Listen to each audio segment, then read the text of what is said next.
Le atua mamanae, le atua o le alofa e muti vale. Ma walunga lava lo no fali I lo e fio ai a o lo tumu le langi nei I lo mamalu malo mtautia. Awai te ei lava I so se mea, ei lava lo mamalu I so se mea ma tu te ai. Fa pei fo na ma tu I le nei fiafi o lo e ei le me nei, o lo e fatasi fo I malau whanau le nei fiafi so se mea. Ma tu te vi ia la o fio le nei po. Ma o mātou whape atu ia vi ia oe, whafteia lo o lofa ma lo wang le ia I mātou. Mātango fia fo I le nei aso wa e whaupopoina mai aso lo mātou ola. Mātou tu fo I mawai le malamalama o mau atu. Mātou te manatua I le atua oe o le atua e le oti e soifu lava oe whavavau. Awa oe o le atua le ola e whavavau lava oe. Awa o le tua na whaia me umalava e o lava I le tangata na e whaia I lo whatusa. Whafta I le tua. Vi ia lo suafa le nei po. Mātou whafta I atu te leo au whamnianga mau me alofa na e whamnuia mai ei mātou le nei aso atoa. Ia mai se fo I le tua. Wa e te taifi le mō mai mātou le nei taimi le mātou pol kalame. Pe ona masani ai. Le mātou sauni fo I whalongo I lau upu. Mātou te wala awa tua I le nei fiafi le tua, se e mafuta mai le nei po, se e whau mai me umale a mātou whaia. Whau I lau upu, ina I o mātou whalongolongo ai, ma o mātou manui ai. Whainu ai, ma whanga o mātou nganga ngā lala I atu oe le tua, I au whamnianga whale nganga. Whamnia I au tangata le nei po e ale lau upu le a mātou whalongolongo.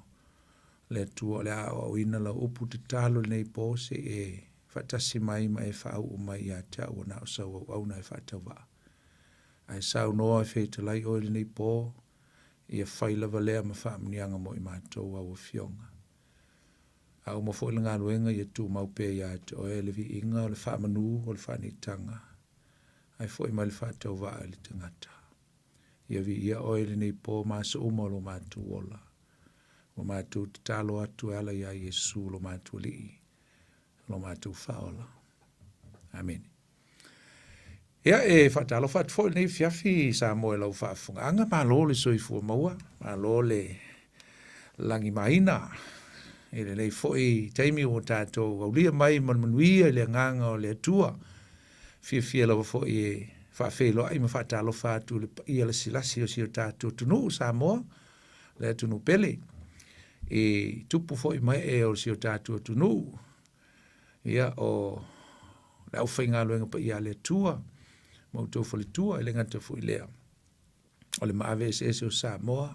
Ta maa mātutua, matina mātutua o lo tāpoi mai. Ia le ngata fui lea. Ia o so o se Samoa lama o mafuta mai le ni fiafi le tātou Paul Klame le nei. O le tutu leo penga I le loto. Pata alofa atu e malenga fifi o la auto au na fun nei poni funti la tatu tel noa ma tu fo le fionga pa ia le tua tatu falong longo ai mo mai fo I se famnianga falenga mo e ma ul nei fiafi ia po fe lava fo I se me e mafuta mai ai I so se vaenga le nei tunu o New Zealand me se fo I so se tunu o le kelope o lo tatu I nei. Ia whaafelo I atu oe. Ine ne fiafi le swafo Yesu le tātou li whaapilpele. Ata alofa fo I le ne fiafi nisio ngā lulue. Whai o tau ngā lulue le ne fiafi lunga o le tele tono whawhai ngā luenga. Ia o mauta fo I malawa maso se mea lava. Whata alofa atu tau le tātou Paul Klame nei. Tu ule upenga le loto. Whata alofa nisio lo I mauta ngase tono fo I whale pui.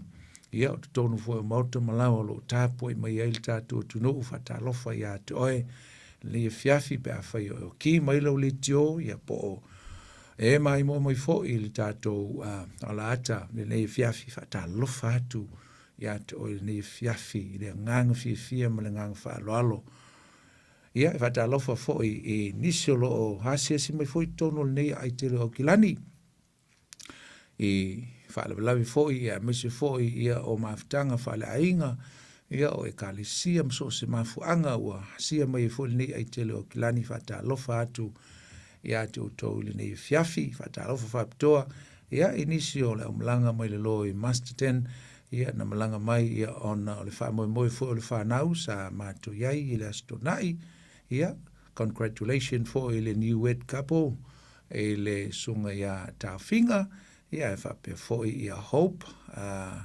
Manessa ia la o ia o usa fo ia fa puponga matango fie me oma ile astona in vai tunei to tele la umlanga mai le lo i Wellington Master 10 ia fai lava o to ia tonu o kilani fata lo fatu ia tu to telo en to tele nji to fo itao ni fo le yaso e pe nei ai ia manui al fai malanga tu lungo wala ia ai fai o fa fongo fo mai nisi tonu o kilani na malanga mai ono le fa moi ia fata lo fatu mai anga lele tua fo fuanga ia le toe tali watu ia matu toe felo i nei lau le fiafi male ulungali fou o ot fo i toe o atu ai le i malanga taiao ia manui ale lua fo i atu i Master 10 le aso taiao ia le tua ia po i lava fo i o asia si mai o noni o le malanga fo i al maliu male oti i tono le nei ai tele o kilani ia fa mai se atu le ngango le tua i atu tau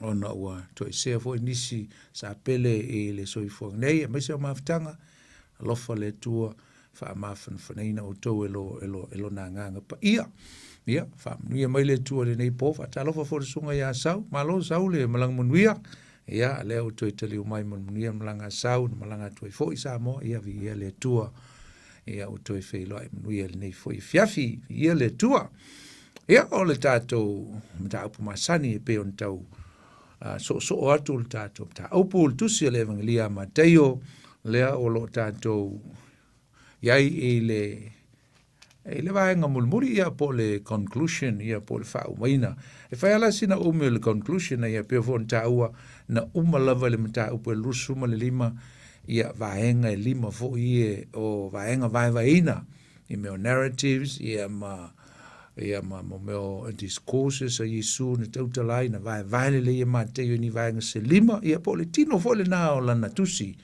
na ia mai ia o onga matango fia le ai ngata fo le ia o ana lava fa maunga mana tu singa le sa tatu tal no e lima vaenga ia ai tofu lava vaenga te tasi vaenga ia lima ia mana i vaenga te lua i return o ana tu singa o narratives ia ai tu e Mateo ma se saunoanga fa a o onga Yesu e fa i wai vaenga te tasi le lan fa i watu vaso ntu atu ia le vai vaso le nei fa i le ele mta upu lus fu le lima o le vaenga mulmuli o onga ye lima Yesu ale la utato o tu e vaenga mulmuli po le fa i unga le mta upu ma tusia Mateo mata tu lava ile mta upu lus fu le ono ia se yo o le mta upu mulmuli po le mata upu le e lua se fulu ma le valu lo luinga luono lua fitu lua valu e tolu mata upu e whaesina o umi o mata upu e tolu e whai uiei e le whai evangelia ia lana tusinga. O le mata upu la e lua se fulu ma le ono le sa tatu tala noa e le vai aso le ana te nei ia sa tatu a mata ai i le whai unga lava o le mata upu le vaso le te nei ia sa uta ua i le vaenga mua lava o le mata upu e lus fulu le ono. O ina o loo whapena o na whai atueni upu muli e Yesu i lunga o le maunga o live. I le teimi lea na whai ua i lana tautalanga po lana discourse muli lea. Ia ma e moa i loa le e le ata ia ua a ngai atu o ia ngai le tūlanga ua toi fo i atu o ia ngai tono i Jerusalema. Ia me se foi wa mata i loa maona pupu nga na lai ai ia le amtanga nae e ta ua mai ai ia ta pulpulenga le au fai tau lang sili le a whapena ona ta pulpule fai se mai lei ina ia mai lei ai Yesu ina ia fasiotia Yesu ia e wha maile la tu whamtalanga ngai e le fai upu e lima ia awane i o tatu whaia se ia langa o le taimi o le tausaminga o le paseka mai awane i whavevesia pe whanunu wale no ia mai se le ana uta ua o lo malu pui e fita Roma i taimi ia awa o taimi o paseka o taimi o sauringa ta ua ia tele lava i na whatupu E leo ina e fita Roma le ai, ina ia whatupu ina le file mo, mai le vevesi a wa tele, ia i tu inga tangata ese o le ai i tonu Yerusalema, ia ona o le ngai fifiloi whatasi mai matangata iutaia, mo alato sauninga whailunga ina ia, i vaenga ese o le tausanga. Ai o le whaiupu lai ono, e o i le whaiupu sumo le tolu, o lo i se tala matanga o fie, a o se tala o se mewa umana tupu, a ese le manei o le tue au mainga e matei o le tala lea, e le whawhine anga sala voi lea, na aluatu malana whanu ala pasa, mau uai ia le ao Yesu. E matanga o fie tele le au mainga e matei o le tala lea, o le tala lea i se tina, na sau e whaau le ao Yesu, i lana suau taungata, i au tatu lo le ngō tina le o Maria, o le tua whawhine leo la salo le uso o Marita, Maria lea e wha mention mai peta o maluna i ngō le tusi le vanglia Ioane Fa mai wau mai le nei tala matanga o fie mateo, e whai ai se mea e tu wha ngai la ma le mea lea la a fotua i mai, le mea leanga ma le mea matanga lea la a fotua i mai, o le wha la taina lea e yuta o Yesu. Ia me se fo tau pulpulenga le au tai lotu ia o le latu tau pulpulenga leanga ma le wha ole ina ia whaia se wala e maua ai ma whasioti Yesu. Fo linga mai la o se mea sa whaia lawa e Mateo ma le mauti noa o le mea umanu tupu. Au tango Mateo to e tu mai ele tala lea. E whailo mai ele e se sengo i tu ai ngā tangata. E se ese o tu ai ngā tangata, oi tangata. Tangata i e tō lua. O Maria Mayuta. O Maria e le i muli a Yesu. A o Yuta, tolu ma le afa te usanga o muli a Yesu. Au mai ai Mateo le neitala matanga o fie. O le whau uina e le neitina o Yesu. Ai wha o ngā to tonu i tala i e lua. O le whaalataina e Yuta o Yesu. Ia matau pulpulenga la uli ia la o staulanga. Le au whailotu.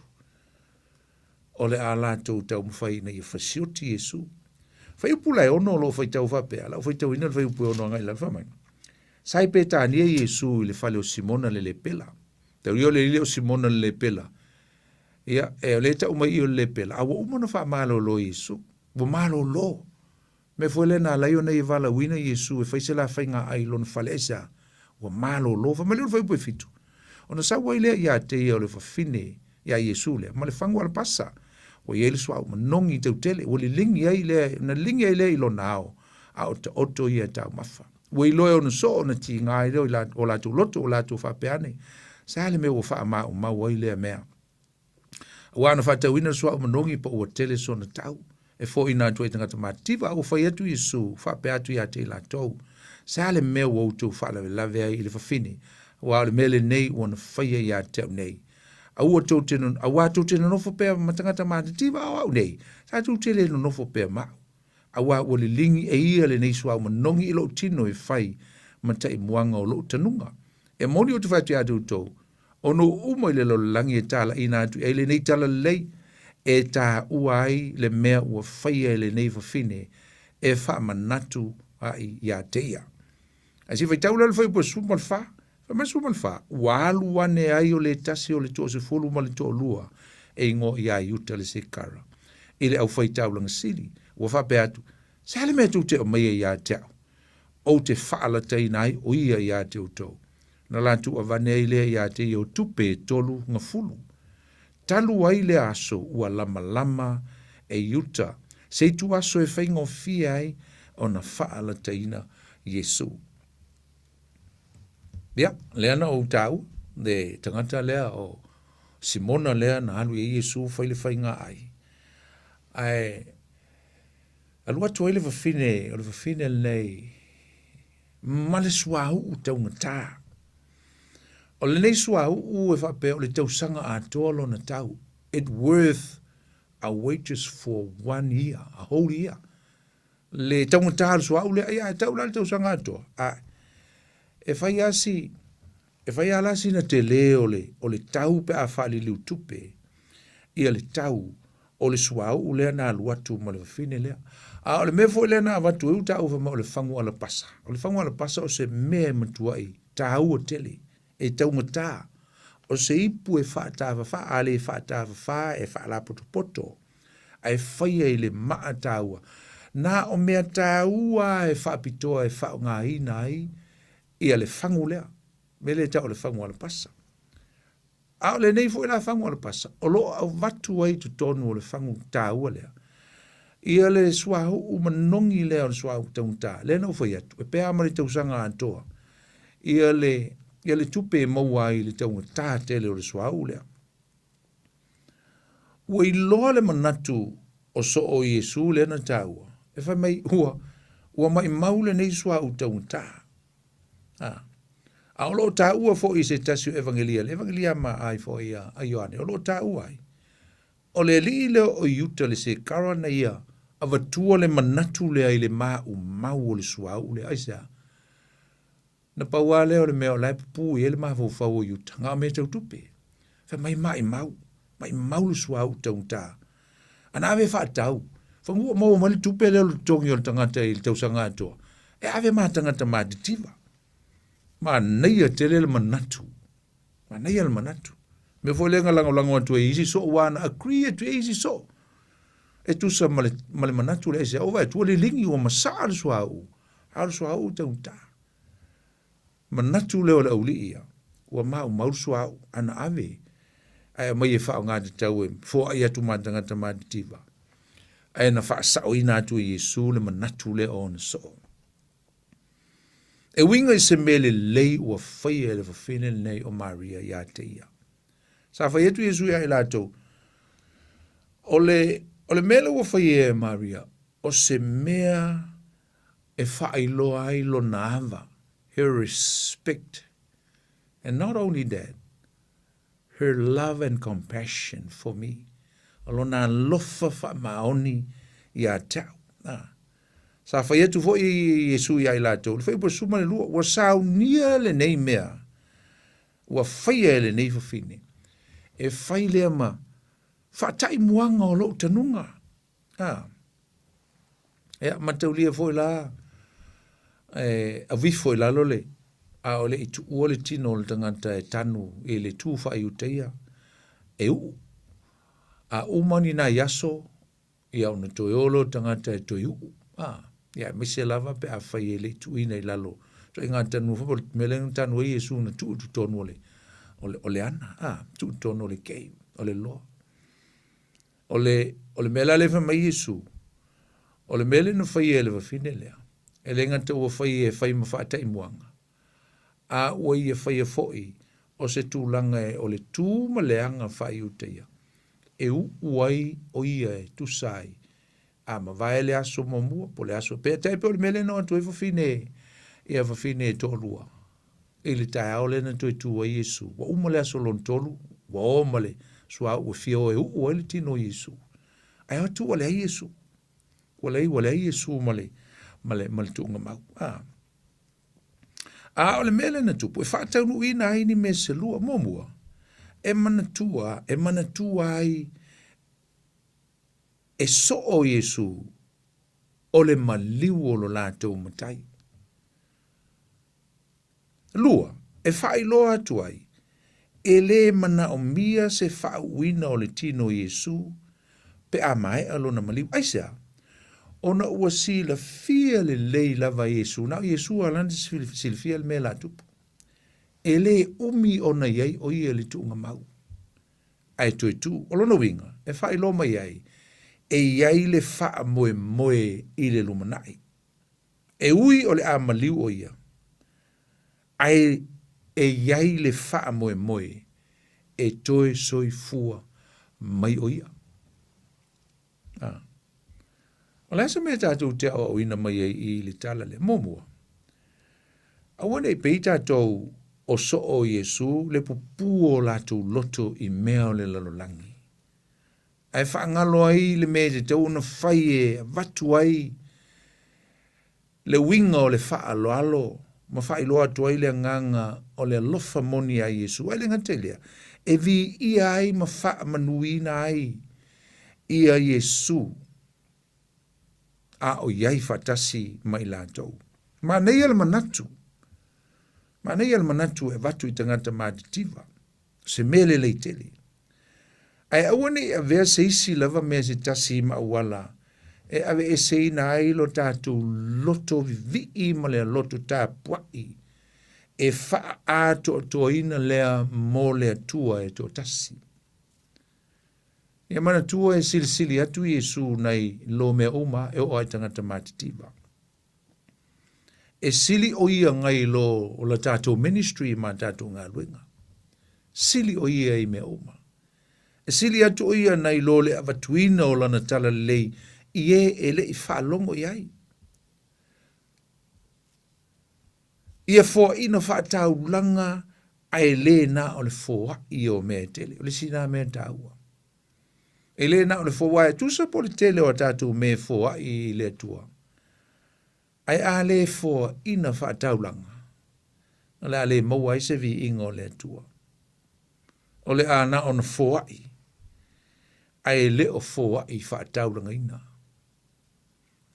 Pe o mea ia whamai ave i tangata mātitiva. Po mea fu i te lafo atu mo le tua i lau au nanga wha le tua. A le avea e pe o na ave Maria i a Yesu. Na ia fōa i atu se mea taungatā. Ai na ave whaatau langa ina. It was a sacrificial giving. E ese mai ngā o le fōa i lava. Te le fōa i e mawhai ona whai e le tele o tangata i le soifuanga au auna. Ai a le whaia whaataulanga ina. O lo ingo o le whaia whaataulanga ina. E ave malo loto atoa. E ave malo a lofa moni i le atua. E ave malo whaatua tua. E ave malo te tonu e le mawaiso vi inga e mawaile vi ingo le atua. Wale tele na o te mi tātou te fōa i ai. E fōa i whaatau wā. E fōa i ina ia mawaile vi inga. Ale mena e mana o i alis tanga te tusi alo na ingoa, ma wha maala malama mailonga ingoa, ma le a whai o lana fōa i. E leo se fōa i whaatau langa lana. E leo whai a whaatau langa ina. A le fōa i whaatau langa ina. Wa luatul nei whawhine, o le whawhine anga sala. Ai nei e punou ma le lingi atu o le ata o le tāpua inga ma le vi inga ma le whaamanu e watu ma lau taulanga o le fōa i atu o mea uma o tutoi atu e. Ave uma mea taungatā. Mea taungatā. The most valuable materials, things, possession that we have. If we give to the Lord, give it in a spirit of sacrifice. Ave maleanganga o le whaatauranga ina. Pe o le mele na whaia Maria. Le ai se mea tātou te fōai mo Yesu e mau maua. Nothing spent for Jesus is ever a waste. Le ai se mea mau maua. Pe a whaia ma le loto atoa mo le whaatauranga ina. E pe o upo Yesu e manatua pea le whawhine le nei so se mea wil tala lei. E alua e amale ngō Maria ma le mea lea wai whaia. I lana tau langa lea wai whaia mai mo au, mai lona loto. Ia vela na tau langa ia teia, ia e whamalo sia i lo tātou ola au auna mo lo tātou ola whai tau langa e vatu ma le loto ato e vi i ai Yesu e le vi i ai tātou. O mai le fai upo suma le fale na fai tawina e tau suma le ono. Wa mai la le tala le ana le ona to e mai e mate yo le tala le winga le fine le. Se fai ese comparison, se fai ese fatus to seina. O le ese senga o tangata. No la tu i loa Yesu. O wai ui lava o le fale o Maria le to fine o la salo. O se fai ngā woi a la salo ma. Ma Yesu le na masanin sa Yesu ma fei. Ai le i muli Maria ya Yesu. Sa fia Maria i e whaile ang sala ma me za ola i lo na o langa ile. E peo na masani ai. A o le tangata leo iuta. Oka. Lena ufaita wina. Lena leta ua mai ile fo le tulanga o le mea na whaia. Le whaala teina le whaipo suma le whaa. Ua tā ua le whaala teina o Yesu. E le isi lava o na soo. Na muli a te o iuta lea. E mataulia. Le whaipo e mo mue o le lima na tā upu lena. Lena ufaita wina. Tā upu le pule ai le au whai lotu. E whasioti Yesu. A ua siri atu la le matu iala o le mele ua whaia. O le tangata na muli a Yesu. Ai ua manatu o ia. O le aia whaala teina Yesu. Ina ia whasiotia Yesu. Lena ufaita wina. Ua whaila na fuafuanga. O le aia whaia se awala e whaala teina ai lo na li. O Yesu. Matu ina atu ai lo na li. E lima o le au whai lotu. Po le au whai taulang sili. Au whai taulang. Ia o tātou māsani le ngō yuta, le sekara, o ia o le tangata, whalata. Si o tātou manatu la i se tangata wa tole tolu tausanga, o muli, ma whaalongo ia Yesu le tele o whaamanuianga whaale nganga, va ai i va venga, va ai i mea matautia na whaia e lonari. Ai muli ane. Ai tau mo whaia e whaalata, ia Yesu.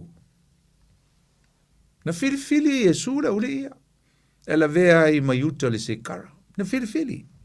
Ta ia o i la tau ma whaia mea o malawa e tusolo la tau vala wina. Ai mulmuliani. Ai toe whaala teina o ia e se tasi lava o ona lava so. Ina wa sa ili uta i se awala na te whaala teina ai lona lava ali, lona matai. Se mea ina matua matautia le leanga. Al me moni au som tu wafini. Ele ia ma se sin whai a iuta e alu e whai lea mea o lona lava loto fua tia ifo. Na ia alu ai whai le awala. E whaala teina ai Yesu. O lona lava loto malie. Ma whaina maua i tu tono o maafutanga to e ngā tangata whapea. Whaina maua fo i tono e kālesia to e ngā tangata whapea. O la lava e nofo ai li tangata. E tau pule i se mea leanga e na te whaia i lana. Whai whi au po lona te tai. Langa o lea nganga leo iuta. O lea nganga e whai ngofia au na maua ai le loto o le tangata. Te tangata wha maua lunga, tangata fia sili, tangata o manatu e poto atu le whai au, i aru loa ave isi tangata aru whai eli si mea. Aisa, le nganga whalata. O lona lava loto. Le umi na wha longo i lana whai au. Le umi na muli ma wha longo i lona matai. Ai lai tu pua e le nganga o le manatu le anga lea. He is going to betray his own pastor, his own leader, his own Lord. Le nā lua i whaitau langa. O ia nā lua i le i o mai lau whaitau langa. O ia nā lua lau whaitau langa. O lau ana i loa le mele tupu i loto isi au li i le anga ia. Le au whai lotu. Lau i loa i uta le mele e tau mu whai au whai lotu. Ngā lu le iai. Ngā lu whai iai. O au o leo te mana o e whaalata lo oli. Whaalata Yesu le tau te whita iai. Amatau le ase au ala o te whai iai. Ai whai atu e molona mana o ngā lena o whita wina. Ao le ala se tupe tau te amaya maa o e te whai iai le mele maudo. What must you give to me? What's the offer? What's the deal? E se me tau te amaya o te mana o mi se tupe. Ala se tupe tau te amaya. Ale no foi tau ina. Mai lo lau li ia. Ia kanga lo lau korsu fulu si spengi la. Ti va ai le. Ti va ai. Isi nei ata mai torsu fulu pene. Ma le to tongi o le tangata le tausanga a toa. Na tiai ma la fai e Maria mo Yesu. Ele tia ia el tonga vao pe ti le inga tia inga la fai le me te lele ama le taumta e le fafine ang sala ua sala mō mai loa o Yesu e ola i lona nganga. Lea na alu avi ai. Ai alu iuta na muli tautu. Unbelievable la. Ava e o isi au li leanga i el tolu fulu pene lea mai lo iuta wala valanga. Misi lo mosi ngā mea. That will do. Sa loto Maria tu ina atu atoa se au fa ingo se rutongi o le tausanga atoa. E faa mamaluina ai lona matai. Au iuta. Sa alue sa ili mai se tupe na le tolu fulu tupe siliva. Na te faa la teina ai Yesu o lona matai. O le mea na whai e Maria, sa vi ia ai Yesu. Sa faa mamaluina ai Yesu. And honor Jesus. Ai ale mele na whai e iuta. Ua faa maasi asi na ai Yesu. I sina taimi popu. E rei faa maasi si na ai Yesu. Se tau le faa vavau le ai. Na o sina taimi popu ai sea. Leanga foi.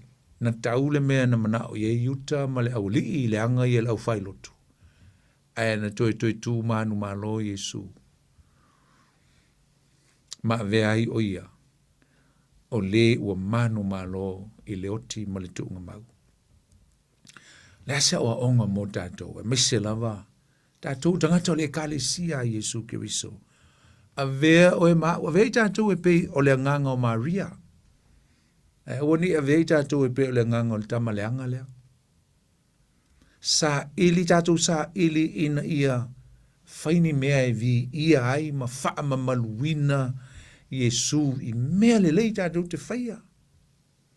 Ai leo le sa ili o mea e faa maasi asi ai ma faa tau valea i na ai Yesu ma lana faa o le tanga. Sa ili e yuta e faa lata Yesu.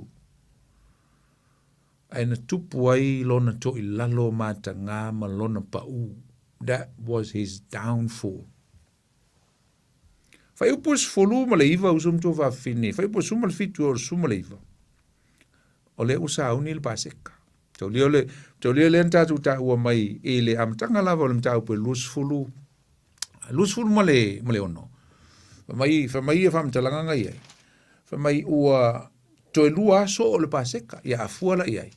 O le solua. Le na ufatu ingo le solua le ua uma mai e lungo le mongo o live lato. Maftanga mulmuli lea. Mai su toe lua so o le paseka.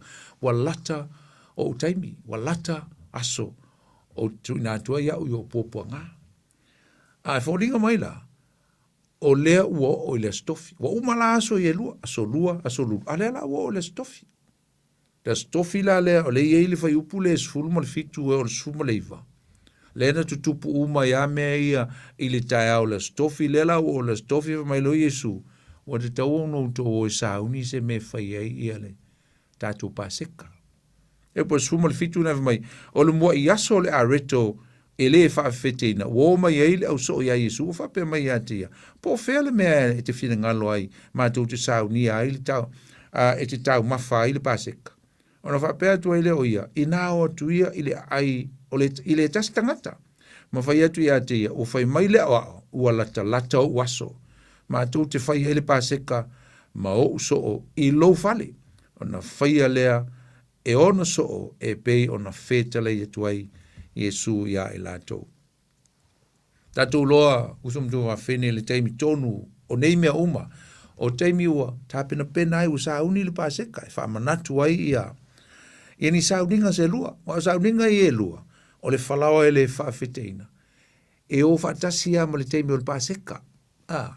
E fitu aso e whaamanatu i nai le sauninga le a Israelu, o le whalawa e le whaafeteina, a la fua amata le pāseka, i lona amatanga i le aso mo. Fitu aso.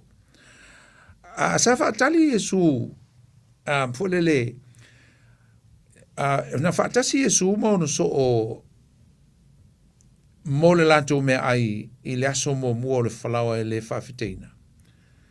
A le lan whai atu Yesu, a ho loa e na uma le tātou me ailea. O no tō wolo la ia. E tā pena masauni ia se mea tātou te whai aile Paseka nā. Nei, ma tau ria la. O le stofi lea. O le ono le fiafi il ka le na wha Israel. E le tau no whai aile Paseka. Wa le ono e amatai ia le aso lona fitu. Ia po le aso leo le Paseka. Le aso whareile le tātou karen. Nā la e whai aile. La fo le Paseka e tali suai ia Yesu e maona so i lato tali suanga mulmuli.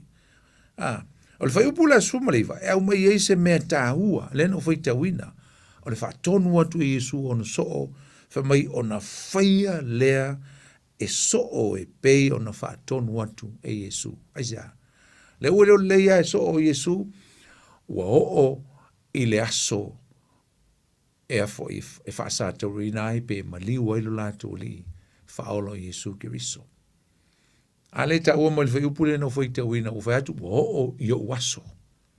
O ustai. So se mea whaitu i Yesu te mile on so o ustai. E o whai la le Paseka, le o whaiatu, o le atatu whai le Paseka. O ilo le leia e la uli ia, ua lata mai le teimi e whaasa taurina ai Yesu. Lena ua tuai la uli ia, e le ai mia masauni mata pena me fai ele lato Paseka ia ma le Paseka lea o le sauninga lea Israelu e fai ai te usanga uma wa vo le fa mana tuina lea o le e soto lea na fai ele Paseka mo mua lava o iei ai kupito le ta ua le soto mta po sulma le lua mai lava le amtanga se tau le fai po sulma le fa lo fa matala mai ai le mea lena tupu, le mala muli muli tonu e kupito, ia ma le whaatonunga le angelu ia mose ina ia wapenao na tā pena mea oma, fasi manu ma whaile Paseka, nini ai e whai tutoa o whale oma lava, ia a saule angelu a le atua, ia o le a wapenao na whaasawina le ainga, e iai le toto i whai tutoa o lātou whale. Lea lai whamanatu, o le tausanga la lea, o le si foi la fa mana tunga o le Paseka e pei ona masa ni ai tangata Israelu. Sa fa mana tuina i Israelu ia le sauninga ne ia e fa mana tu fatasi foi. Ma le sauninga le o le falawa e le fafeteina. O le si foi nga sauninga e fitu iai. Le au fa inga o sauninga Israelu tono le tausanga e tasi ia. O le Paseka la le tausanga lea. Usum tu fini. E ese mai lava le Paseka lea mai Paseka uma e tonu o Jerusalema. O le Paseka lea. O le Paseka o le afasia ai le tamai mamoe a le atua. Matu ina atua ilona soifua e tongi o la ina ai nga sala ale larolangi. Mataulia la o le fiafi lea o le astofi lea. O le a fasi ai ia mamoea a inga uma o Israel. Tangata uma e te le tonu ma. Tangata e te le tonu latu tu la fono ma latu sauninga. Le fo usauni le fiafi lea. Ta pena mai a i le aso sa, le aso le whamanatunga, le aso laupama. Ta pena mai e ina ia le mamoe e osi e le taulanga le ainga. Au ina fo le na failo ai le mai ma mo le tu en ti tu ai Yesu le asini na failo ai na le mai ma mo le tua e le te wo na tu fosia ni te mai ma mo po ni manu a Israelu mai le Paseka le na nga ilu mana e pete yani o la vai fai le aso le ia e saiding o manu o le Paseka tanga te Israel au le na failo ai le aso le lau pa ma le ti atu le mai ma mo o ia leo o le misia, o ia leo o le whaoletanga, o ia leo o le asau, e whaia leo le tanga, mō le langi e meise tangata o Israelu. Aina te te, no lātou le iloa. Aina whātau nui ina lava, ina ua, o i le aso lea. Ia, le tātou te iloa. E ai u mā Paseka tangata Israelu ia lātou, tū mā lātou wanga ia lātou manu. Ai fai le Paseka i le fiafi lea. E le i fasia se manu a Yesu mauna so.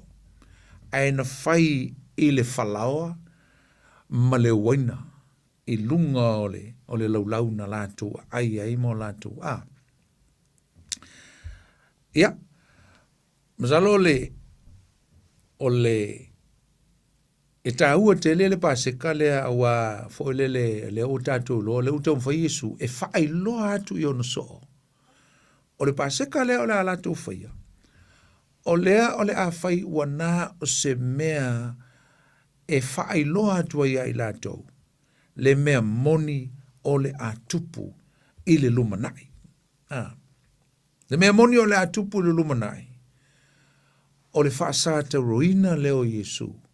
Matu ina atu lona tino.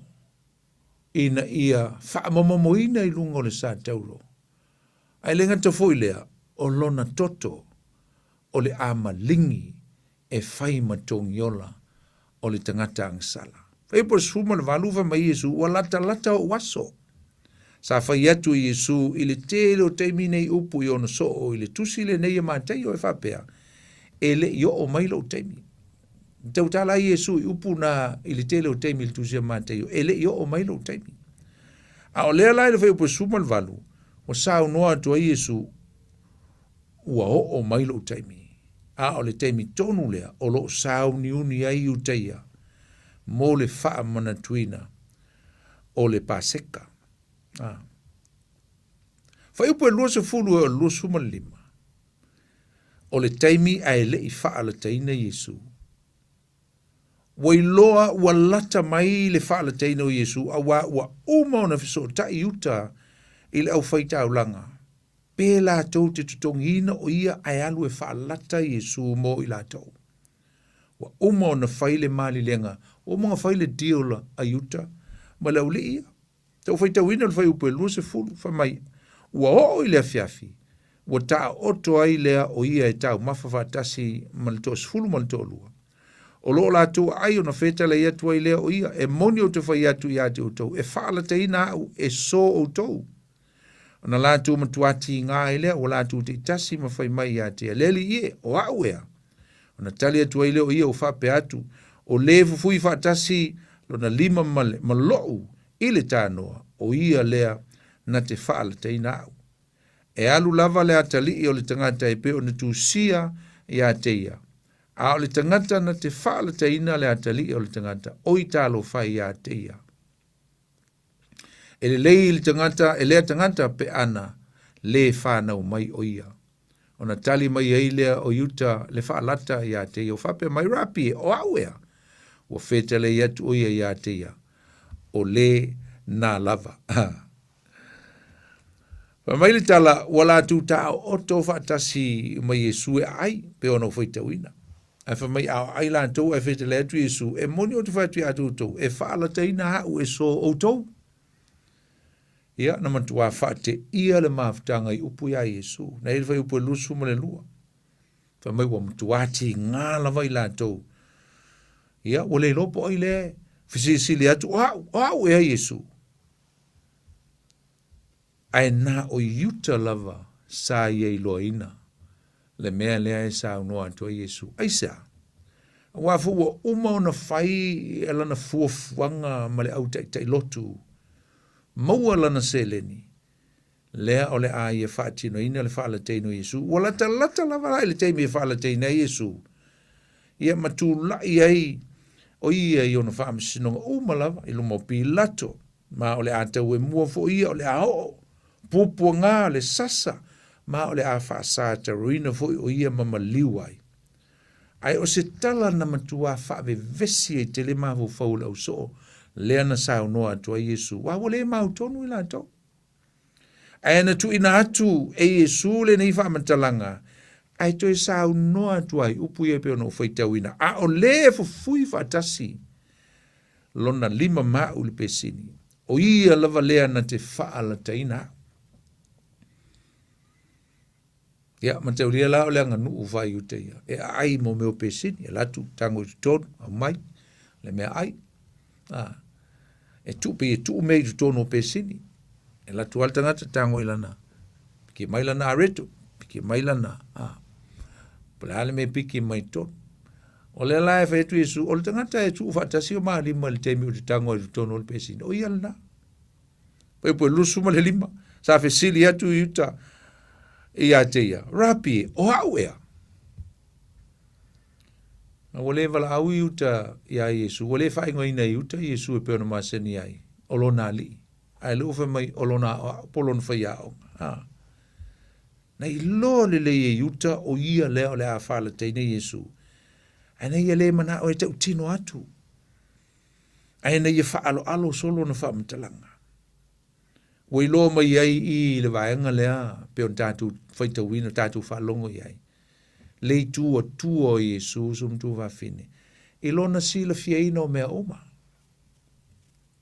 Wa lena tali e tua Yesu i ai uta o lea lava. Mai uta o au e Yesu. A whai etu Yesu o lea lava. You have said it, not me. O e aranga o e ta ua mai. O te lei whai atu ai. O oe na o e whai mai ai. O lea la se winga o le nei fetalia inga Yesu mai uta. A mai se lava uta. Masalo i lumana i le titi atu o lea tātou tau atu ai i le mena o i uta o no lana mele na whai. Ai na wha amala malama atu i Yesu i a iuta le whai upelusu ma le whale na whaita wina. Sa sili i le atangata o na le whanau mai o ia.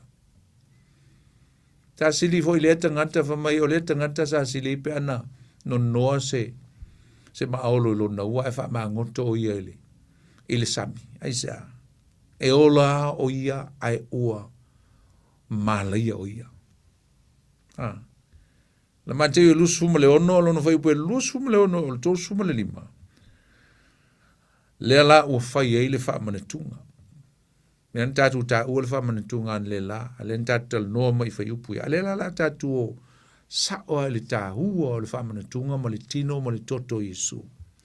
O lo la tu ai a tango Yesu fai ue lusu ma le ono, tango Yesu le areto o whaftai, tofi ei lea ma vatu i lau so o wha pe atu, ina tango ia ina ai o lo tino le nei. Tango foi o lipo fetela yatu ma vatu adi ya te la tou fa pe atu ina inu ia o tou uma yai wa lo toto le nei o le toto le fenging fo o fa mlingina mo tangata to tele e fa manga lo yang sala o te fai tu ya tu tou o tele to inu lava le nei fu o le vine se ia o le aso o te inu ai le waina fo fa tasi mo tou le malolo tama wa umon fai atu o umon fai o ala tu pese ona latu o atua ile maunga o liwe.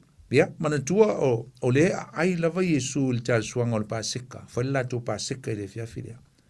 Ai ei latu, ia ai, tango Yesu whaisea o onga.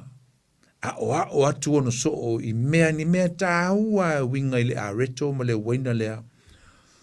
Wa ia whao ngaina. Manatua le latu lava tal suanga o le mea ai masani ai. E ile waina. Le vai einu. E fo le falawa ia po e fo po angi mito ia po a manisi me ai ese o lato me ai o lo faia o al fainga nga ole tal suanga tangata Israel mo fai ele lato paseka e faia le temi ai e ma faia i mo le lato tal suanga e fa manatu ai ia le paseka na faia ai kupito nela fai le lato me ai masani ai tangolo Yesu ile areto. Ia. Ma te ulia la le areto ma le waina lea. I som tu va fini le fiafi. Deu whao ngai Yesu. Whao ngai Yesu o na o se ata o se me whaatustuse whaamatala ai le winga o le mea moni o le atupu. It was just an illustration. O le mea vatu ai se whaate ita inga o se ata. E le ngata la sa ia o ina atu ai se o onga iona so. As ia vatu ai fo i ma se whaato nunga i le teimi lava lea. Ina i o lātou whaia lea mea. Le mea lea wā o atu. Ma wha manatunga i aso uma e whaia i lātou. Ia le nei sa uninga o le wha manatunga. A le mea la lea sa o te Yesu i on so e winga le tofu tuwhinga o le areto.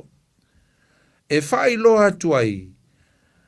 O le a wha manatua i lātou. Le mea lea o le a tupu i a teia, i lungo le sa tauro. I teimi uma lātou te whaiai i a le whaamanatunga. O ala whina ngalo Yesu, whina ngalo lontama, I le toe te tau ana toe pē se manu mai lava i le whaamanatunga lea, mai ai le pāseka lea, se i o anga i lumana esa lea o le awhasia le tamai mā moe le tua. This is it for the beast, for the lambs and the coats and everything me umai masani ona whao ngai whaiela tu pāseka. I le tau toe pē se si manu. Leo la maliu, le alo le tua o le tamai mā moe. A o teimi malawa la e whai ia la tō tāle suanga i le whalawa ma le waina. E wha manatu ai le mea moni lava. O le vai ina la o le tino, le tango Iesu vai le tino, o lona winga. O na pōpua ngā matautia, o na ti ngā, o le manua, o lona tino, ma le whaasa taurina o ia i lunga o le sa tauro, o le winga lea o le vai Iesu, o le whalao i le fiafi lea ma tufa atu. O le a manua o lona tino, o le a momo o lona tino i lunga o le sa tauro. Le fwena tango o ia le ipu, fai se whaate inga. That's simple. O le mea moni o le atupu. O le waina sa iai i lunga o le laulau, tango fo i Yesu fai ei sea o onga. Lea e o mai lava le teimi lea lava tātou te whaia ma whaatau nuina lea o onga Yesu sa whaia. E simple sia, po mea whaatusa ia o le mea moni na ia whaia i lunga o le sa tauro. Whaamalinginga o lona toto, e mō le tongi ola o a tātou ngasala. O le waina lea, o le ata lea, o le ipu le waina lea, o le ipu le whengenga fau lea, a o le mea o le atupu, i le aso lava lea, i le pō le aso lea, o le aso le paseka, o le atupu le aso lava lea, i le uli po le afiafi, o le aso lava lea o le paseka, o le amalingi le toto Yesu, o le amanua le tino Yesu lungo le sātauro. A le o whaile te asuanga i avatu ai se ata whaata tu ai le mea moni o le atupu. Ina ia whaia e ta ngata malawa e whaatutua ia Yesu le meta o le whaamanatunga. Wa nā o se whaamanatua o le mea moni wa umanatupu. E le toe maliu Yesu, e le toe iai se si taulanga e toe whaia. E le toe iai se toto malingi, e le toe iai se tino e toe wha manua ina wa uma. E le toe ini staulanga e toe whaia. Fa maile e peru e iwa alona whai upo e lusu malalua. E le ai se wha malingi ina o le toto. E le ai foi se wha manga longa. A le ai se wha malingi ina o le toto. E le ai foi se wha manga longa. Ina ua whaonga ina la Yesu sumtu wa fine le waine le fiafilea. Wha manatu mai Yesu i ono so o le toto masaa o le manu. E whaia mo le wha maanga loina o anga sala tangata Israelu. Ai o le a leto e masaa se toto se manu. Ai o lona toto lea. O le a wha malingina mo le tutungi inga o anga sala tangata Israelu uma. Wha tuatua ia teia. Wha pe foi nu ese po le lalagi. Mana tua le lei, usam tua whawhine, e le iwhai atu Yesu o le waina lea, o lo utoto moni lea. Ma le areto lea, o lo utino moni lea. E le ai, a mana tua, o lo sa whai e lava Yesu, o le lava e le toto Yesu su tonu ia tea, malona tino.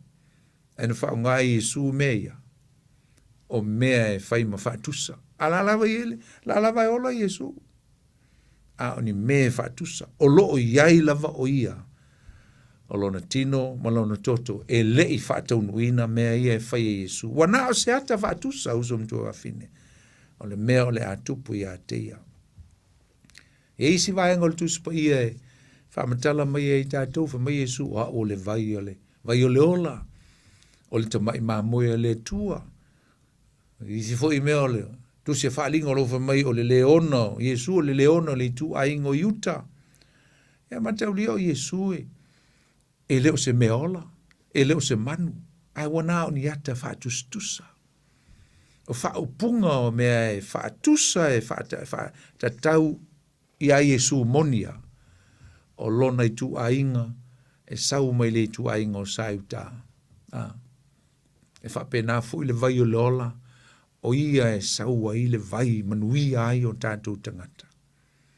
O ia o le tamai mā moe a le atua, o Yesu e leo sta mai mā moe a o le ata, o le mā moe, o le a whapena o na whasia e le tu e pepe e ni mā moe le whenging, pe o ne e le whenging tuai, a o le alo le atua, le o le a, ma liu whasia i lungo le sa tauro.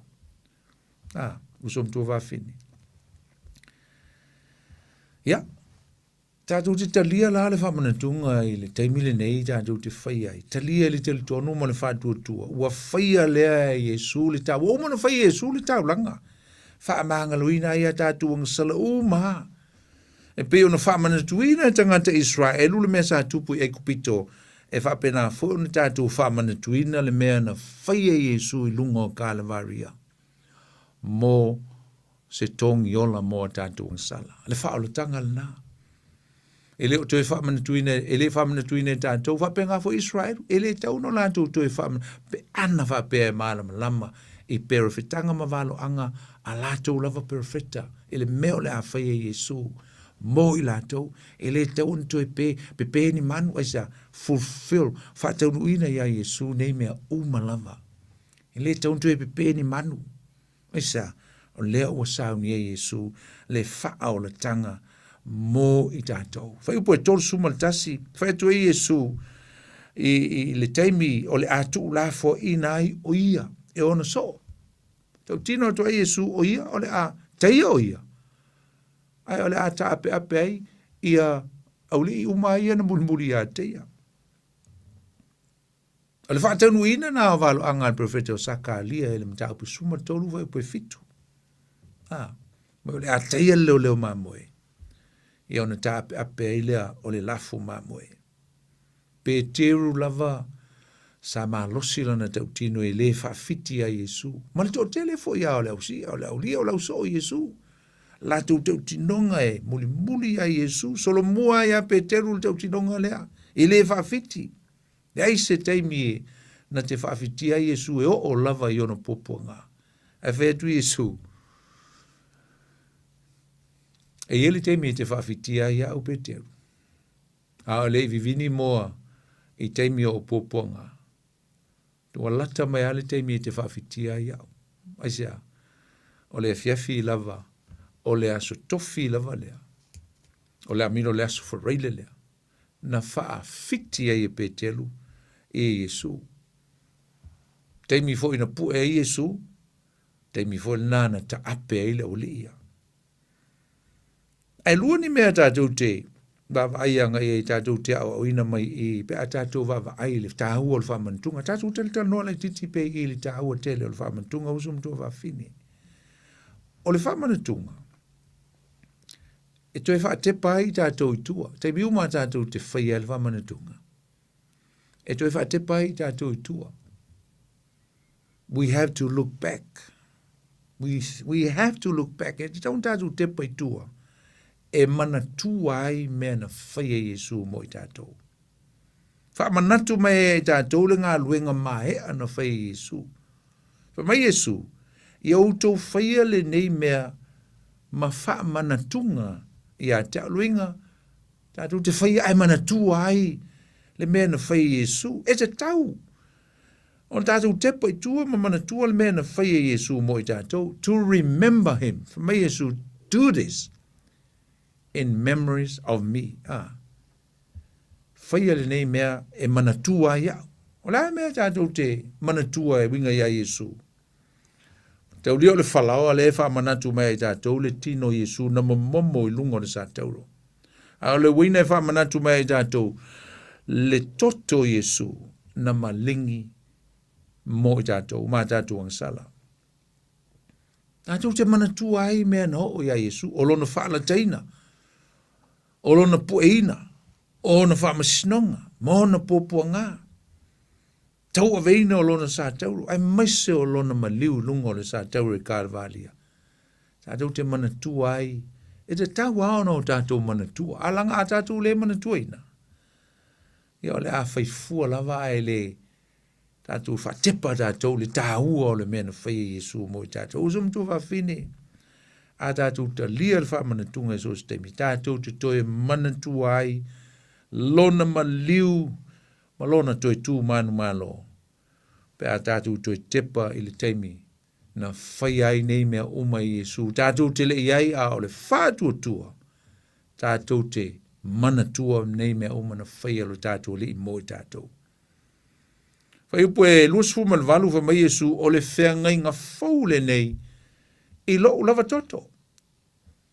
Ia tātou te manatua i le teimi o le wha manatunga i teimi uma. Na o sia Yesu le whea ngai ngā whau e ala i le malingi o lona lava toto. O le whea ngai ngā whau. Ia manatua fo i usom tua whine o le whea ngai ngā tuai. Teimi o mose. Le sa wha manatuina mai tangata Israelu. Sa masa ai le toto le manu na o sia i whea ngai ngā. Ai whape fo i le whenga ngā whau. O le toto Yesu o le te mai mā moe le tua. Le anau si ai le whenga ngā whau mo i tātou. Ta ngata whaatua tua i ateia. Sa wha malingi le toto manu le whenga ngā tua i sa tu tongi ai la tuang sala o e o tau salaina. Whape nā fo i le malingi o le toto Yesu o sao ni ai le whenga ngā whau e wha maanga loina ai anga sala a e o tau salaina e pei o e mao. O le whenginga tuai la uzom tua whawhine, sa whaati tauina mō tangata Israelu lava. Ai o le se senga ma le whenginga fōu, ua whaati tauina le whenginga fōu, mō tangata uma e whaatua tua ma wala au le suafo Yesu ke viso, ma whaatua tua i ateia. Ya mataulia fo le whengeng tuai samana o mia e tangata le ui le whai taulang sili e mamoli ai le lato taulanga o le tongi ola. A le whengeng fau. O le ngā luenga mai ai a leo si taulanga sili o Yesu Kiriso lea ua mawhai e uno tātou sao loto e o sao i le atua. E ala i le salamo ma le whaatua tua i a Yesu. Na o lo ta ua mai le tusi e peru am tau pisi fulu fa mai tātou sa o loto. E ulu atu i le mea e sili o na paia. Ruinga o le afio anga o le atua. Ona o le toto o Yesu Kiriso. O lona lava tino leo le ie vavae. Fa mai le ie pupuni. O leo ua maasae ua malepe. O lona tino lea. O ia tatala ai. Le noa tanga male. Le sa loto sa tātou iei, a maise le nuu o le tua le whengeng tuai. Sa hola, ma tau mawhai e tausi nei mea oma, a ua tatala, ua maasae le ie le teimi na maliu a Yesu. Le ie o le manu malu a Solomon. E tau mai e i, le sa o lo tonga moni wa a mai e Keriso, mo le lalo langi uma, a mata mai lava i tonu o le manu malu o le tua, e o i tangata o le nuu o le tua, e o atu le nei wha o le tanga i tangata o le lalo langi uma o e wha tua ia Yesu. Waisa, maliu Yesu i Kalevaria mo tangata uma. Le lalo langi uma. Ai mo tangata e salamo ma wha tua ia teia. O le ata o le pango tā le ngai lunga o le tūtom tau Yesu, le ata le leila wale nā. E le na o tangata Israelu, ai la vea i ma le pango tā nu ese le ana tau whatasi me Yesu. Ta tala Yesu le ava noa mo tangata uma. E ulu fale mai ai i se mafutanga mātango fie ma lona ta ma. Ma mau ai le ola e whaavavau e so se tangata e salamo. Ma whaatu tua i ateia. E ala i le toto Yesu Kiriso. E peru se fulu vai pe se fulu le ana o tau anel tau pule se fulu tu se peru mai o le fina ngalo le ua whaapa ia ina ai tātou i le tau langa i le tino Yesu Kiriso na whaia whaatasi. He did it once for all. Tasi ai afe. E tasi le tau langa ai afe, maafe, ma miliona tangata. Ua wha sauina i le taulanga le tasi. Alo ringa i le toi mana umia, se taulanga. Se taulanga, e toi mana umia. Amen. Ai foi la malesi me ta o lo ta o mai e le ato fa man tunga usum to va fin. Sa uni te vala o mai pe a. Mai foi so fina ngalo ni e fiafi. So sani mal tatu mta upu pe atala tu tatu leina. O le fa man tunga foi. E a tatu fia. Se mai e se nganga e inspire i fa so fia i lo tatu o lo fa tua. Tatu te tepa ia ngai i le lumanai i le fa moe moe. Failo mai Yesu le me moni o ia e toe fio mai i le lumanai. Matatu no nofo fatasi ai maia. Fatasi mo no so ia na tau iai le na ia fai ai. No nofo fatasi ai i le malo lona tama. O le a faia i le lalu langi nei. Ana tau e Paulo i le mata upu. Le mo mon ko nito alona mata upu suma tasi fai upu e lusu mo le ono i fapea. A wā o aso uma taute ai ai le nei a reto ma feinu i le nei ipu. E taute whaai loa, le upu le whaai loa. Taute whaai loa tuai le maliu o le alii se ia a fio mai o ia. Aso uma. Ta taute ai e whai mai, e whaai loa tuai. Le maliu o Yesu se ia a fio mai o ia. So as well, we are looking forward every time we partake, every time we eat and drink the body and the blood of Jesus. It reminds us that we have to look forward to the hope. Ele fa moi moi le lumanai. Ata tu tali ele fa mantunga Yesu o mai fai ai. Ele ngata e wha manatu mai wha manianga le teimi o tō na i mali mena whai Yesu. E wha manatu mai tātou, we have to look forward. Vaia ngai ele lumnai. Ele ha, ele mātango fie o le manuia. Ua sao nia mai mo i tātou. Ele atua ele lumnai. Tātou tēnā nofo whatasi ai, makeriso Yesu, maono so o ia na whai ai. Whatasi marau pa ia le whengengi tuai, matangata uma. Le asau whangai le malolea. Tātou te iai whatasi. Ba Yesu. Aisa, ito e fio mai Yesu o ia o le tupu o le malo. Tātou iai whatasi mai ia. I lona malo. E ili si mea tātou te wawa ai e le tāu o le upu le whai loa. Nena u tāu ane nei. Te loa se le tāu o le teimi. Tau se teimi tātou te ai ai. E le tino mo le toto Yesu. E ele tātou ngā luenga wha evangelia. E ele tātou ngā luenga e whai le taimile nei si o le fio mo Yesu. O le whai loa atu leo Yesu. Tau atu le tala le lei. E winga ia Yesu. So we have to reveal the same time we are looking forward for the return of Christ. We have to reveal the coming back of Jesus Christ. How? Wha whea? Whaongahina o tātou o langa Yesu. Whaongahina o tātou makako ministry le tala le lei, ave le tala le lei Yesu so se, mea mawhai ona e mōri mawai. Hai le mea na e te iai, e te mōri mawai. Whai loa atu ai Yesu, e ala lea i le tala le lei, o le whao le tanga nei e saunia. E ila le mea tasi na lea e whai loa mai i na misi mata o le auso. Te lona misi mate o le auso. Au te le mana o foi lai misi e tātou le fiafil nei. Le mana o Yesu e whai loa atu i ono so. E le wha moe moe mo lantou. Pe a uma le tolu aso lo na maliu. Sa mtua i misi ai lau apostolo le wha moe moe lea. O le wha moe moe e toe wha o ngā ina ai i la tau e Yesu mo lona fina ngalo. Ai sa pala ai fefefe. E whai atu aina le pueina e o lantou mafofau. Le tala Yesu. Na ia sau noa atuai i le whai upo e tōru suma le lua whamai Yesu. Ama vai lo uto e tu. Lo inga. Laso le lau maliu i laso le pase. Kakasi lua koru au to e tu mai le sa. Whamai ona o mua mua atu le ia te utou. Tare uto e whelua i Galilei. Whamai o te mua mua atu ia te utou i Galilei. Means e iai le wha moe moe. Ti ngā lava le lātou pala ai. Ti ngā lava le lātou pa ui a lako ministry o ngā so solo o ka ape le teiminga. Pu e Yesu.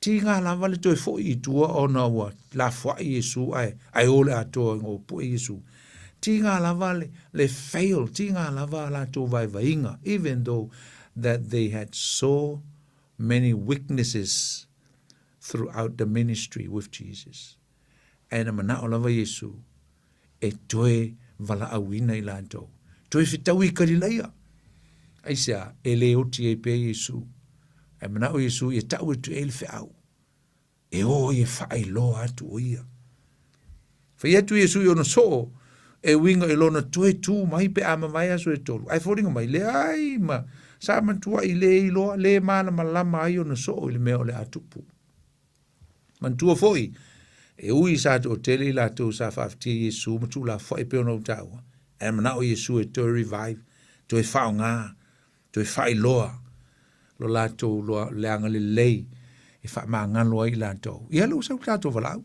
ia to atu le ia to e tom fai mai ta to valau le a ta to fai ala le fa mantunga usum to fa fini a woni ngalo ia ta to fa manatu mai ai ta to lo ta to atu e fai lo atu Yesu ile la lo langi fai lo atu Yesu ile lo langi ia fatala fa atu ta to valau mo ta lo fa Talo fatu la sunga fonti. Talo fa lava. Ia Georgina. Oh, ifo io. Antonina. Talo fa Antonina. Ia malo le soifua. Ia, sa no mai lo. Ma na ia telefo kala me nei fulpo. Ia, ia le li. Ia e moni lava e tu sa uma po uma. Ma na ia fa mala la manga fa mantunga.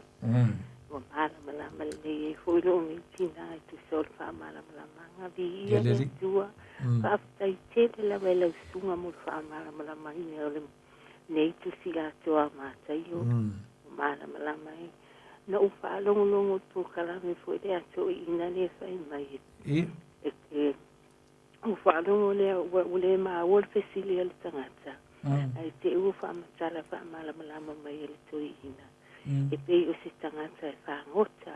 Ia. E le mawhaina mau e se tangata whaangota ni ia te le I se papau. E te tauna tu le upenga I le loloto. Ia. Na o uno fo mau mai I a rapo poa fo ni. O uno fo le whapelo o mawhau whau. O dono ngā wina la o le ngō moni le o le pita upu le. Ia, e au mai e le sunga pukala e tu le upenga le lotu. Ia. Le la o malama le a to anga fai tau me ta upu. Ia masu ia o le fa malama le sunga. Fa feta I tele lava mo fa malama le me ta upu. Ia man ia tele lava le nei po lo fa atu. Ta tai tonina fa manuia le tu ia te o fa tele lava long mai. E manuia lava le fiafi to fela fo leva yeso. Ia, fa se fua. I stanga te pi fe tango fil fa mantunga. Ia, fa peo lai, I le mama, po lani tu langa o manatu fa altangata, manatu fa altino.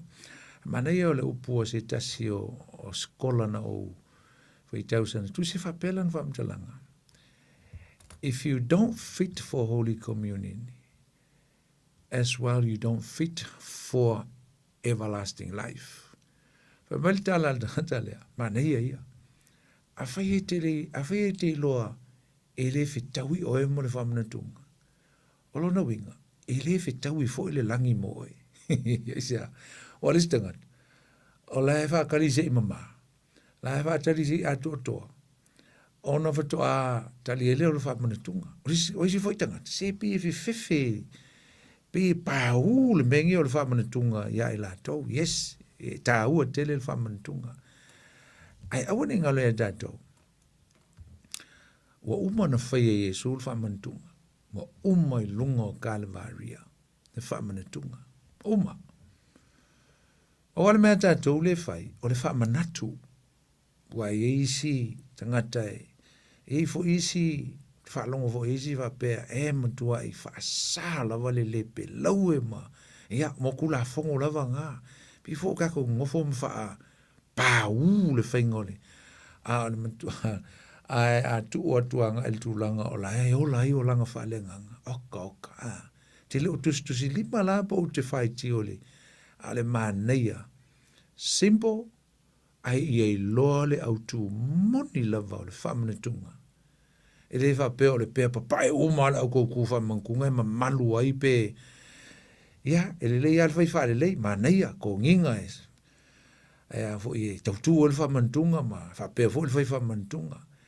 Ai po a lava tātou tāpenanga i meni o whamanatunga. Ai a le mamao tātou o langa i lumo le atua. Ai a le sa o tātou loto, ma leo langa le vā ma lisi tangata, ma e alu ma lo loto ti ngā menga e whamai paulo ni tāu pule ngō whaitau ina. Awa ngei whamai fo lele awa ngei talia ma le whale ti tau. Lono winga ia. Leo, sauli tātou walau, talo whātu le tātou walau, talo wha. Ia malo, se fo mau e lo sunga basta nepo. Alo loto. Esu, hallelujah. Stai foi. Pe ma mau pe eko se meolo e sa no mo e loto. Le alte il fale. Okay, lele. Le la sunga fa fiangai. Fa talo fa foi alo la le titi lo svale sa pot ma por calame. Tal fa te fa sua. Alo se fo mau ma lang manoia. Eu te leu no po ele ti te pastor te leu no. Suma ya seu, lo foi mai. Ala, o sa como que mole. Ole vela Samoa. Ola o este man ia foi sabe si tinha sonina. Ja. Esto es no foi lá el mele ole sa suinole. Pa ia male fa tu sortino male sto pa ia le li faola. O esa no el meu foi toninga, wa. Le fa mai le o fitala ia Yesu o ko que eu peo. O tunga maua. O vali fa masang ofia, tonu na pona ivi mela ia. Pa pena la sanga tro tele tale se fa fo ya wa. A fa yo te alo fa se me ai le mamalo lo se stanga. O le la wala foi mat spai alo mo fa le lo uso. La sa wale ave la wi inga fa uma me fa man tunga. Ai apoi la que le fia e poi la que loa la me le nganga le tolo lo tele sanga tele le uta vai foi etsel o que almo mo que fa co esse ai o que le fa co esse vola sorry la me que le fia e etsel va mangalo o lo so a Billy me sanga tele la fa fonga le so pasta la uta vai mai le tala o en fia que fa ia sorry o le que fa que la le foi mai le nganga lo so e que le fia e etsel Vai le ai. Te lo la fa sai le tu pasta me lo fa fonga le tu no. Au le tala le fa fonga le ngol ma le ngol le li. Se sa wa fa mai. Ko fu sia mai so fa sai sa oi. E ma ka fa sai le tu a. Ja. Fa sai le tu le mai. Le sa mai foi le ngalo te talo ana pongi o ana le carecia ana pongi foi tono le italo toi fali ai le mamalo talo to e ka tang foi ka o ele upulea ele ngalo la kumlo of pa ke alu ka pule ino male to le ali atu sa pa ia ai le mamalo loto ele foi sa no nei pot il me na o yuta te tono ali pasta wa o konga o to o na pa ia le atu fa tu sai le la lanyo lo ta sa wa mau vai Okay, lo le plan mai so fuanga le rifa ola. Ale foi wa fitala wa esa no foi le stupi. Ja. Ja, le foi wa esa no foi le time na o tia tanga tale yuta. Ja. Esa mai o perfecta o ko kama ngai foi ko esa diel. O mai o perfecta fengen tuai. O me mona plan o mai le so fua. Tas o te faftaia wi le tua. Faftaia tua per foi faftaia le so ya tonina. O la foi le stalo tu lo ele se up pelo pen up fayan. Fayan ai. Lo stalo fa manui ai nele tio. O to ai fa ngai ngalo o mai au mai le fa wi na le so fua. Fa manasio mato loto mato tanga taloto. Tamo Maule ola fava. Fa festaia me uma fa malo longa le atua. Di ia le atua in elektio. Ai mai se foi sunga fa fenga. Fa manuia le atua yo to manatu malangona. Ia fa unga le nganga pa ia me uma. Ia tele ni nganga tu pea. Sta sono mali utinga su keviso. Ia fa le ola fava uma nei saunia. Mo sta uma lan fa now. Lo tu lau sunga ma le sunga le li o foi mai Samoa lo fa tu lau sunga la fa sai mla su no fo fa mi ale tu lo wa te le vave sa no manu ye lo ma ta ma fa tu ya lo fa si mai ma no fo alo e sa tu so le foi le vai a so le lo fo le li sorry al to kai mi io o pe wo ye foi le me lo wo ye fa le tu lo se fala nga ma fa na ia o tuai mai le sai me mai vile tu le ai fa sai ela va pone mo la va ya lo fa tu lo to ya bless ya fa se fo mana ya mana tu nai tira ya le mo la va mo la no ole me fo le ya fa te fo ye ne te wa se le fam tranga le fiaf le sia fa nei to ninga fa le o me fo ta pena le ai se lo fa te me o me fa tu la fono o le fa pe salme langa ka ke mau ai le me la ulia le nga ta pule fa sa te Yesu me la vole fa tu la fono me le ai ya e sa unia tu le si la tu lo nga va quelle sfusio per ia malolo la ngi su fusio ia fa pe fa sala ile tu na me pe ala tu fusio moisi ala kusi ki a kongo e le si fusio fa me lo fa fodele ia wangi isai se ia ta to tu la fono ia ta tu sa loto ia le te mi a fo tu la i mai tu la ngo me o pe o fa tu la fono me uma ia na vai le o me tu la fono e o tiele me legalism can kill pe a fai fo le o se me tauana ai sa loto tangata o ka se mana ia on me fo la lo fa mantunga ia ese uma o si foi kale si fai a za uma mana ia o si foi kale si fai tai masina pule ale kale si le me wa watu le ngango le tua ai o le nganga pe ono va tu fo le fiafi mo le taua tele o le me o tatu lo wa uma no fa Yesu fa mantunga wa uma pa al men fa mai Yesu auto fa le ma fa mantunga mana tua le men o fa mana tua fo le me o le auto fa ai mana tua fo mala polo inga le auto fa tu fa o ta la ilo malo fa to tele ni si o tatu fa mantunga le la tatu to in wa ile su o le vineka o le vine ilo malo pe auto foi mai e se la le tau vaenga ia o le fai upula e tols fulu ma le ono le o ia le tatu fasolonga le mata upula oka semana ia o le vaenga le na au te lo le ale uma le fiafi ale o tatu o atu i Getsemani tau Yesu mo no so o le fatu anga ingo Getsemani ia po le karenai te talo Yesu o le mema sani na alu Yesu te talo i fatu le ono so o le auto matala leo la walu o te talo ia ai va ai atu na mna o Yesu fo le watch le uli ia faima fo le te o Saulus fo inga ala si alu Yesu te talo no lon tama to tuli le Yesu alu Yesu te talo fa tu na upu lon tama lo tama a fai mfai ia ave esele ne ipu ya tau oni fai lo loto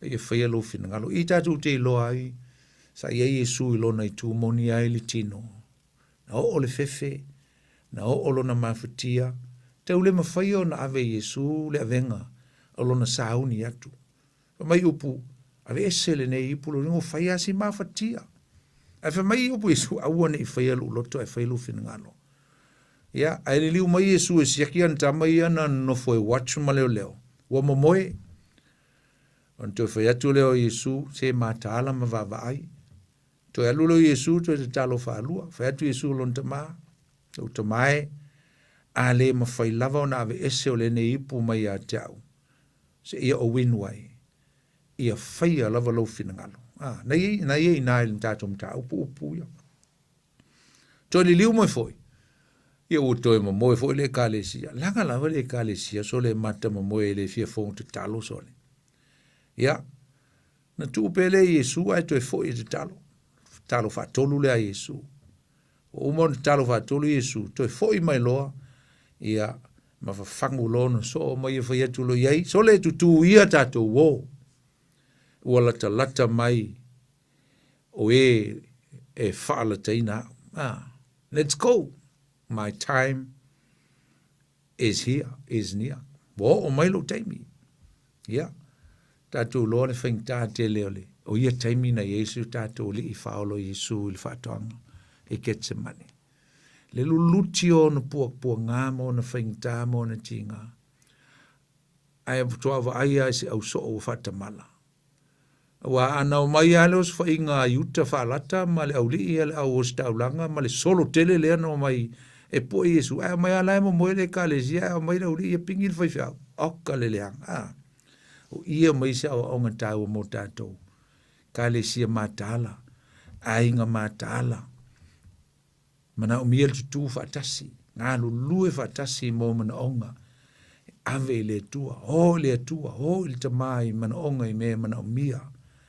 Ia o malol fai upe whasu mal fitu o lima sumulono. Ua whaalata ma pue na loa Yesu. Upe whasu mal fitu. E o tu lava lima sumulono.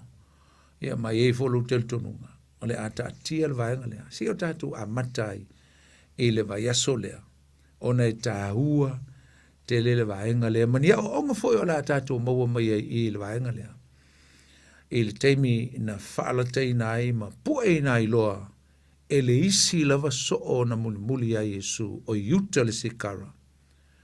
Ia ma sau e lo yuta ma songi atu ia Yesu ma whaalata e lo na lii.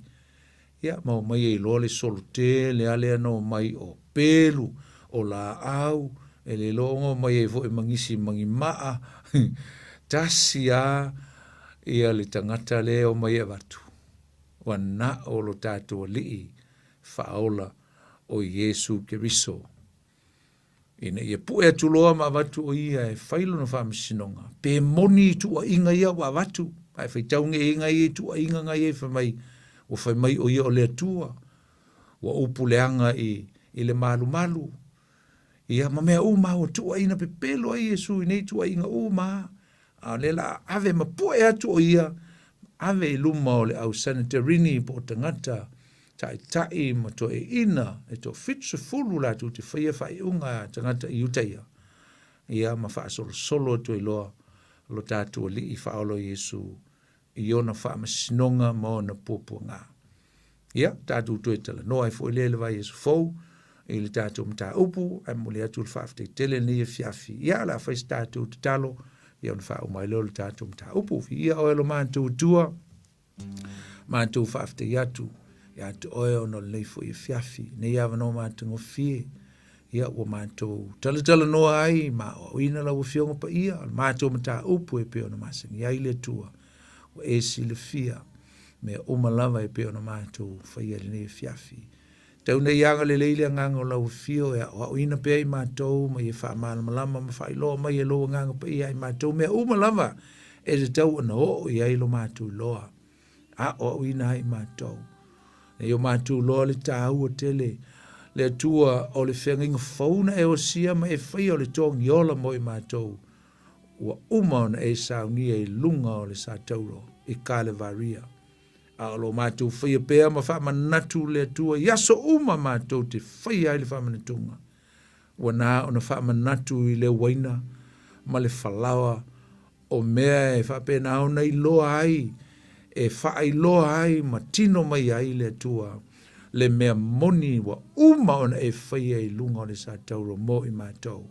E le ngata I le e whaatepa e fo I mātou le tā ua o le wha moe moe I le lumana I pe a e toi e fio mai. Wha manatu mai fo I mātou le tā ua o le tala le lei wa e tuna mai I mātou te whaai loa tua I oe I le lorangi ma mea uma mātou te iai. Wha manuia mai le nei po Whaamri atu I au tangata sa moa le nei fiafi o lo mātou ma futa le nei fiafi. Ia I ua tu lava ia te oele vi inga. Whaamanu ma le whaanei tanga. Nei oso umalama le tua o le whaavavau. Ono I Yesu Keriso o mātou te talo atuai. Amene.